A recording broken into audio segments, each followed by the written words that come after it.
Hey! Tambala na!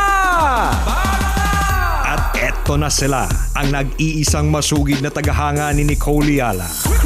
Chris Chuper! Kasama ang nag-iisang diehard fan ni Chris Chuper. Nicole Yala! Dear Nicole and Chris. Dear Nicole and Chris. Dear Nicole and Chris. Dear Nicole and Chris. Magandang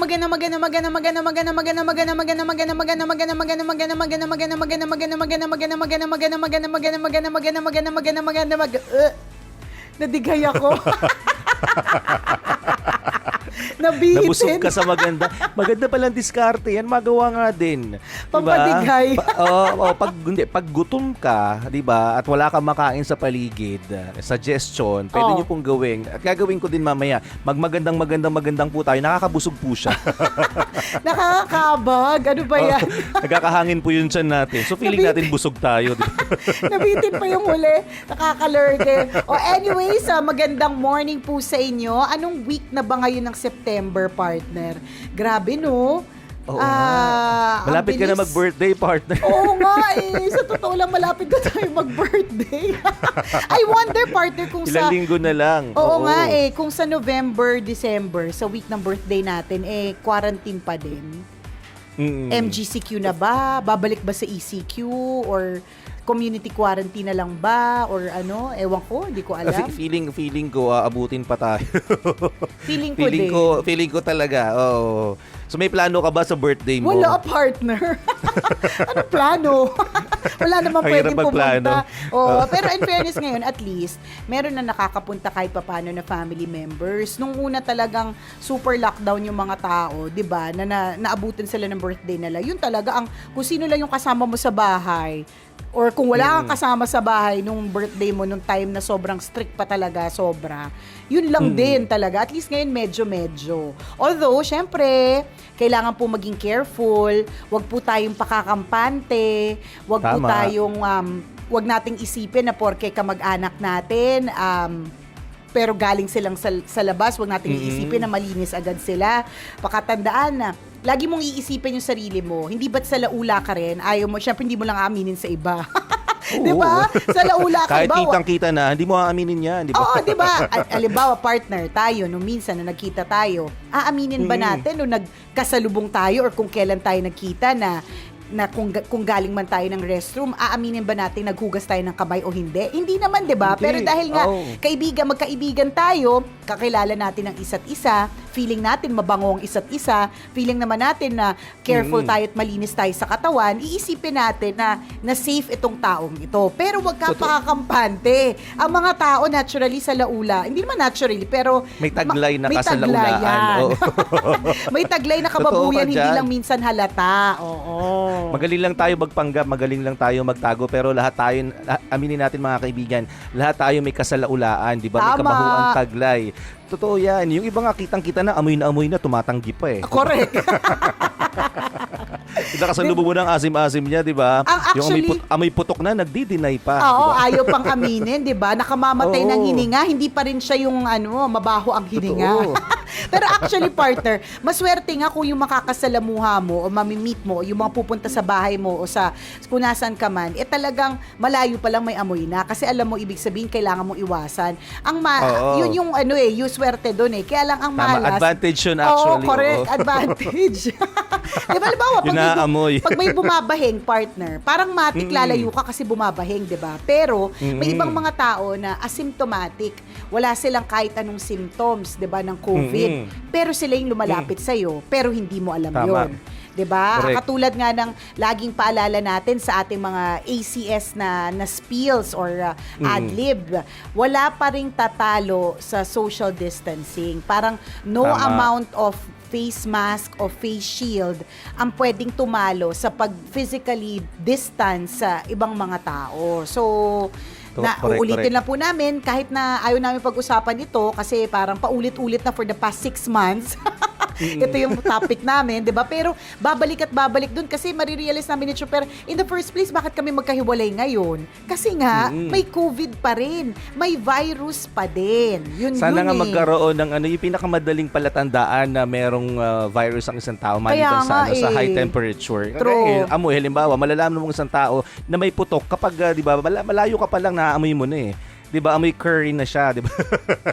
amoy panis na curry. Sana yung COVID din magkaroon ng palatandaan na yung tipong siguro halimbawa malayo ka pa lang kita na kaagad kasi kulay pula yung tenga mo. Yung mga Tama, ganun, correct. Diba? O kaya yung parang para nakakaiwas tayo. True. O kaya yung parang siniknangit, yung kaibigan nating spirit quester partner, na nakakakita siya ng aura.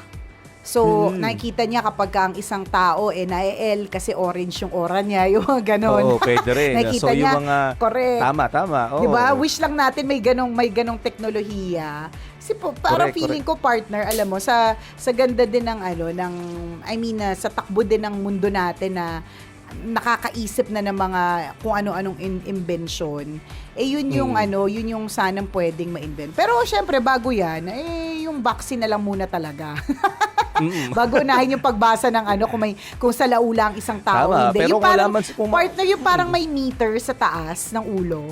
'Di ba? Yung Tama, parang sa mga computer games, partner. Yung mga computer games ba ang tawag doon? Parang ang luma ng computer games. Dekada 80. Dekada 80 computer games. Nagawa mo, ito, may naglalaro, computer games. Oh. O, di ba? Luma, ewan ko anong tawag. Basta yung merong parang lifeline sa ulo. Yung parang gano'n, di ba sa mga games or lifeline ba yun? Na parang, ito, delikado na yung life, kaya kailangan mag-ingat ka na. Yung mga gano'n. Mga gano'n. Wish ko lang magkaroon. Malay natin, may tao makaimbento. Kung di man agad may invento ang vaccine, di ba? May makaimbento ng palatandaan ng isang tao ay may COVID. Para sa gano'n, hindi may makaiwas tayo. At mapangalagaan din yung makikita kaagad natin. Kasi nga, nangyayari ngayon, hindi natin nakikita wala nakakaalam sino man sa atin basta unless magpa-test ka talaga. Correct. Or makaramdam ka ng mga symptoms. Kaya lang problema, may mga tao ng asymptomatic, so hindi natin, yun din yung isa sa mga delikado, nakakausap na pala natin, nakashake hand natin. Tama. O kaya, di ba, natalsikan tayo na hindi natin alam kasi asymptomatic. So wala Correct. lang, wild imagination lang mga kaibigan. Kumbaga, balay natin, baka may makaimbento ng nakikita agad natin yung anino kulay violet na, di ba? Tama, correct. Yung ganun ba? Pag violet yung anino, ibig sabihin infected. Yan, 'di ba? Kapag ka ang anino partner umuusok, ibig sabihin may ugali. Iwas din. 'Di ba? Kapag ka ang anino partner parang grayish. Ibig sabihin medyo gray itong taong ito. Ibig sabihin utang 'yan. Iwasan din. Oo, 'di ba? 'Di ba yung mga ganun ba? Sorry, pasensya natin, na po sa mga wild imagination namin ni partner. Kaya lang parang wala lang, hindi lang natin alam ngayon kung paano talaga iiwas, kunyari lumalabas ka talaga. Pero kung di ka naman lumalabas, that's okay. Ang problema kasi niyan, partner, alam mo yung isa kong kaibigan na yung courier service. Sabi niya sa akin, "Ma'am, huwag niyo pong kakalimutan na lahat po ng pinapadeliver po ninyo, bago po ninyo ipasok sa bahay, i-disinfect nyo po." Sabi ko, bakit? Sabi niya, basta po ma'am. Siguro ayaw niya lang sigurong aminin na na minsan sa laula din sila, o kaya kasi sila, nila. o di naman kaya partner. Nahatsingan nila. Oo, correct. Or di naman kaya partner, sila mismo, ang dami kasi nilang nakakasalamuha 'di ba? Saan nila pinick up, saan sila dumaan. Alam mo yon, yung mga ganon. So, syempre, naturally, yung goods or kung ano man yung pinapadeliver, baka may nadikit dyan na virus or something. Di ba nga, ilang beses na tayo nakarinig ng kwento na senior na hindi lumalabas sa bahay, pero ang only interaction niya with the outside world is yung mga nagde-deliver sa kanya ng pagkain. Di ba? Pero nagka-COVID, bakit? Papaano? So, dahil sa delivery, malamang. Oo, delivery. Tama. Yung laway, talsik ng laway, doon sa laing. Dapat i-disinfect yung laing. Sprayan kung po yung laing. Kung paano nyo po gagawin, diskartehan nyo po, di ba? Pero sobrang hanga ako sa mga ganun tao, at least ibig sabihin, yung mga tao nagde-deliver na ganyan, may concern, di ba? May nag-care sa atin kasi para ipaalala sa atin naman bago nyo po ipasok sa bahay itong delivery ko, disinfect nyo po. Natutuwa ako sa mga ganyang klase na tao kasi meron akong kaibigan na nagde-deliver din. Ang paalala naman niya sa dinadalhan niya ng mga produkto, sinasabi niya doon sa mga madam, "Ma'am, sana po sa susunod na mag-deliver po kami, magbura po kayo." Kasi partner, nakaka-pressure talaga. Alam mo, nabasa ko yung Kasi lahat meme daw na ng mga yan eh. dinideliveran niya, walang bra yung walang bra. nag-receive. O di naman kaya partner, kung meron mang bra, yung mga i-delivera nila, it took another 5 minutes bago lumabas. Kasi, di ba partner, sinabi na namin yan, ang pinaka-unused ngayong time of COVID ay ang bra. Lipstick, yan. Yan yung mga hindi masyadong gamit talaga. Pero most important... Ang dami kasi hindi nagbabra talaga ang dami ngayon. talaga, partner. Nagkaalaman na nga kung sino talaga yung laylay.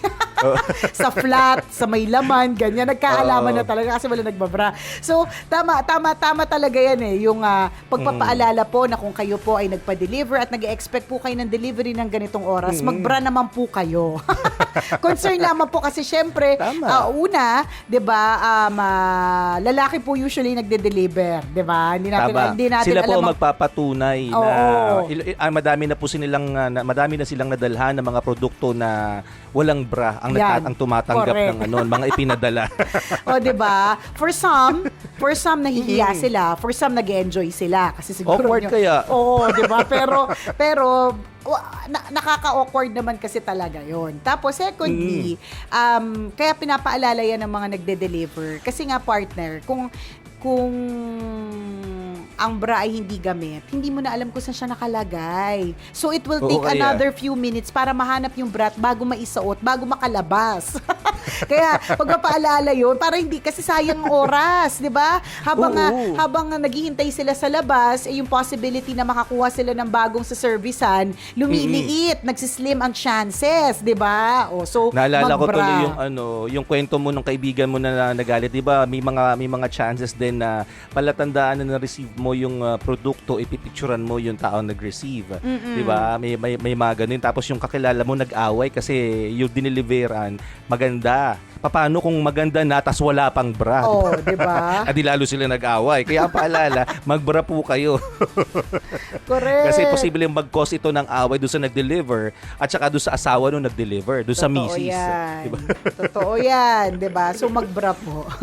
Yan, paalala lang naman po yan. Ay, nako, nakakalurkay. So, 2 reminders for today. Disinfect everything that goes into your house. And number 2, di ba, magbra po. Pag magpapadeliver, magbra po. Pag nagpapadeliver ka, partner, hindi mo Adrian Policena yung nalalagay mo, no? Buong pangalan. I mean, ibig sabihin, real name, hindi Nicole. Hindi Nicole. Ay, hindi Nicole. Sorry, hindi Chris. Kasi ako dati, partner, Nicole lagi. Nicole yung nilalagay ko. Tapos, kasi ang intention ko nun, partner, para kung ano may i-deliver sa akin, parang mas baka naman mapabilis. May special consideration. Ay, si Nicole Yala, babatiin ako nito sa radyo, bibilisan ko deliver. True. Yun yung consideration ko. Or baka naman, bibigyan ng extra tender loving care. Yun. Baka naman kasi merong value to the name, 'di ba? So baka matakot, 'di ba na So, pero na-realize ko, partner, pag ako pala, yung nilalagay ko doon. Una, syempre curious yung rider. Pangalawa, number ko yung nandun. Ilang beses na ako naka-experience, partner, na number ko yung nilalagay ko doon. Pagkatapos ng delivery, partner, may pag-text pa sa akin ng pabate. Okay lang naman yun. Pahabol na pabate. Oo, okay lang naman yun. Kaya lang syempre, di ba, kahit pa paano, medyo private yung number, yung ganyan, yung ganong klaseng eksena. Tapos third, syempre nalalaman din yung bahay. So syempre, yung mga bagay na, syempre ayaw mo ding malaman. Kasi lalong-lalo na kung marami kang utang. Mas maganda kung marami kang utang. Wala masyado nakakalamsang ka nakatira. Oo, diba? Maganda yung medyo hidden yung identity mo, hindi masyadong exposed sa public. Yan. Saka baka mag-backfire, partner, baka mabash ka rin. 'Di ba? Kunyari, ikaw na-receive mo yung produkto after 2 days, after mag-order 2 days, dumating ka agad. Sa ibang tao, 5 days dumarating yung order nila. Kasi nga, ikaw si Nicole Yala, 2 days dumating yung order mo, tapos na-post mo, o kaya na-post nung tao, so magkukos ito. Parang partner, parang Liza Soberano. Yan. Oo, di ba? Kung ano ba yung si mga ganung Liza, possibilities. Ano kaya yun, partner? Publicity stunt kaya yun? O talagang masaya lang siya? Di ba? Kasi hindi ko alam. minsan, marami lang talaga ding positive sensitive. Sensitive yung mga tao. Pero gets ko naman din paano kung halimbawa, ang tagal-tagal mo na kasing nakapila. Diba, alam mo yung parang ang tagal-tagal na may kasamang natetense ka kasi malapit na mag-start ngayong October yung online class. Siyempre, kailangan magpakabit ka na. Alam mo yung mga ganon. Tapos may makikita kang kabit post. agad, no? Oo, kabit Tapos, agad. ang bilis-bilis pa ng Oo. internet. Ay, oo nga naman, nakakagalit nga naman din. So, Pero baka lang pwede mag-backfire. Pero kung hindi naman sila isa soberano yan, Oo. iingay ba ito ng ganyan? Hindi naman. Kasi marami naman nagpakabit din ng ganong kataas na Mbps. Diba? At saka marami rin naman, I'm sure, partner na nakabitan ng mabilis. 'Di ba? Nagkataon lang talaga, personalidad. So, parang kaya Umingay. Oo, umingay. Grabe, no? Palibasa Oo. lagi tayong nasa net, kaya parang lahat ng tao parang focus sa parang affected sa lahat ng mga nangyayari sa mundo, parang ganun. Pero Oo, siguro totoo. that's their way of coping. Mm-mm. Kaya gano'n na lang din sila, parang react na lang sa lahat, 'di ba? Pero choose your battles, kabisyo, hindi lahat ng nakikita mo o napabasa mo dapat ikagalit mo. Tama. Sabi nga nung Huwag na patulad kung hindi naman kailangan. Diba? Oo, Kung correct. masisira lang Tapos, ang araw mo, wag mo nang nakakalurky pa dito, 'di ba? Sumali ka sa thread na may mga opinion. Tapos siguro yung comment mo nag-stand out, di marami nag-react. So ngayon, dahil nga madami nag-react, nababasa mo kasi nag-notif dahil kunyari tinatag ka or something ganyan.